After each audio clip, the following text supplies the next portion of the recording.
Bonjour, je suis Thierry Oyon, je suis gestionnaire de patrimoine. Comment préparer son futur quand on a 30 ans?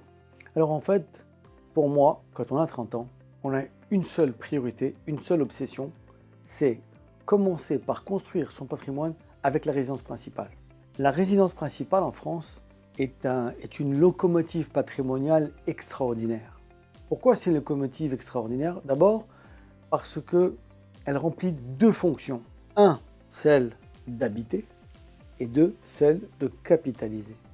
En d'autres termes, on va avoir un loyer comme on peut se le permettre avec bien sûr un crédit, mais aussi on va profiter de l'évolution des prix de l'immobilier au sein de la ville dans laquelle on est. Donc plus on achètera vers le centre et plus on a une perspective que la résidence principale qu'on a achetée va prendre de la valeur et donc elle va remplir sa fonction de capitalisation.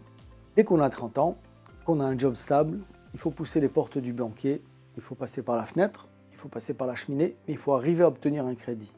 Et une fois qu'on a obtenu le crédit pour sa résidence principale, alors là, on va s'installer 2, 3 ans, pas vraiment beaucoup plus, en fonction de ses propres besoins aussi, on va avoir besoin de changer. Mais ce qui va se produire, c'est que quand on va vendre la résidence principale, on va avoir accumulé un petit pécule de toutes ces années où on a payé du crédit. Ce pécule va servir ensuite à acheter la seconde résidence principale. Avec un peu de chance, on aura de la plus-value, mais là, il n'y a pas de fiscalité puisque c'est de la résidence principale.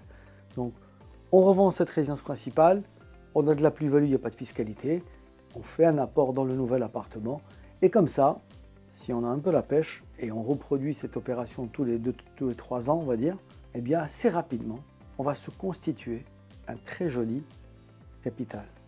Et pas besoin de se disperser et de se dire « Ah, je mets de l'argent dans la résidence principale, mais aussi je mets de l'argent à droite, à gauche, par-ci, par-là. » Moi, j'aurais presque tendance à dire qu'on va privilégier patrimonialement et en priorité la résidence principale, quitte à faire des remboursements anticipés si on a un peu de trésor. L'idée étant que la résidence principale devienne, dans les années 30-40, le véhicule patrimonial le plus efficace possible. Quand on a 30 ans et qu'on veut préparer sa retraite, on a des options devant nous.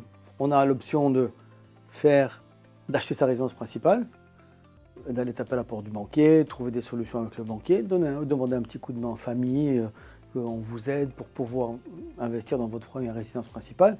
Et puis après, quand pour des raisons professionnelles, on n'est pas forcément stable, ou on ne sait pas si on va vivre dans la ville dans laquelle on est parce qu'on a 30 ans, il faut trouver des solutions alternatives. La solution alternative, elle est simple, hein, c'est le placement financier. Et alors lui, le placement financier, il présente l'avantage finalement d'être simple.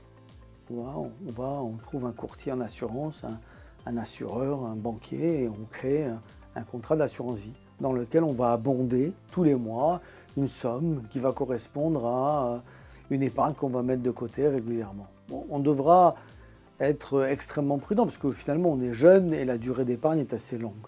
Cependant, actuellement, en 2021, on n'a pas des rendements extraordinaires. Il faut s'attendre à avoir des rendements de l'ordre de 2-2,5% quand c'est la fête. Donc il va falloir arbitrer sur la façon dont on va gérer notre contrat d'assurance vie. C'est-à-dire que soit on prend des risques, et comme on est jeune, on peut en prendre. Et dans ces cas-là, on va demander à avoir, allez, on va dire, la moitié en fonds sécuritaires et la moitié avec des fonds un peu plus dynamiques vers lesquels on va aller chercher de la performance.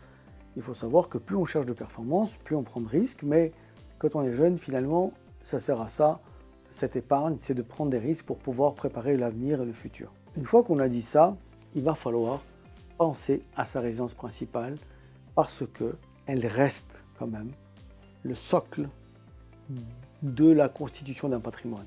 Alors, vous allez me dire, oui, mais on peut investir dans des startups. Oui, on peut investir dans des startups, c'est génial, on soutient les copains, mais il faut savoir que le risque est à son maximum. Ensuite, on peut mettre de l'argent sur les marchés, c'est-à-dire investir sur des marchés cotés. Là, on ouvre un compte X ou Y pour faire de la bourse en ligne sur son téléphone. Là aussi, on a la perspective de gagner un peu, beaucoup, énormément. Il y a des gens qui sont un peu plus familiers avec les bitcoins et qui peuvent s'amuser à jouer avec ça. Mais dans tous les cas de figure, il faut prendre ceci comme un jeu. Et donc, on va mettre finalement une petite somme. On va s'expérimenter et au fur et à mesure qu'on va apprendre à jouer, parce qu'il s'agit de jouer, et qu'on va prendre de l'assurance, on pourra investir plus ou moins, en gardant à l'esprit que les marchés financiers, les bitcoins, sont dans la classe des risques, on the top of the list. Et bien sûr, l'immobilier et la résidence principale sont dans les investissements les moins risqués. Donc après, c'est une question de choix, c'est une question d'appétence au risque, c'est une question de jeu aussi. Voilà. Pour conclure cette vidéo sur les trentenaires, on va dire que quand on a 30 ans et qu'on veut préparer son futur, on a l'embarras du choix parce qu'on a le temps. 1, de gagner de l'argent. 2, de se tromper. 3, d'essayer. 4, d'apprendre. Quand on a 30 ans, on a tout l'avenir devant soi, toutes les options devant soi. Il faut se faire plaisir aussi dans tout ça. Il faut faire les choses comme on les ressent. Et si on ne ressent rien, alors on fait appel à quelqu'un qui va nous accompagner, qui va nous guider. Et ça, c'est le gestionnaire de patrimoine qui peut vous accompagner, même quand vous démarrez dans la vie. Si ce qu'on a dit dans cette vidéo vous a plu, n'hésitez pas à vous abonner à cette chaîne, puisque d'autres vidéos vont arriver qui vont aborder le sujet des quarantenaires, le sujet des gens après 40 ans, le sujet aussi de vos grands-parents, parce que vos grands-parents aussi ont besoin de conseils en gestion de patrimoine. Et si vous avez besoin d'une réponse sur une question particulière, n'hésitez pas à mettre des commentaires et je répondrai.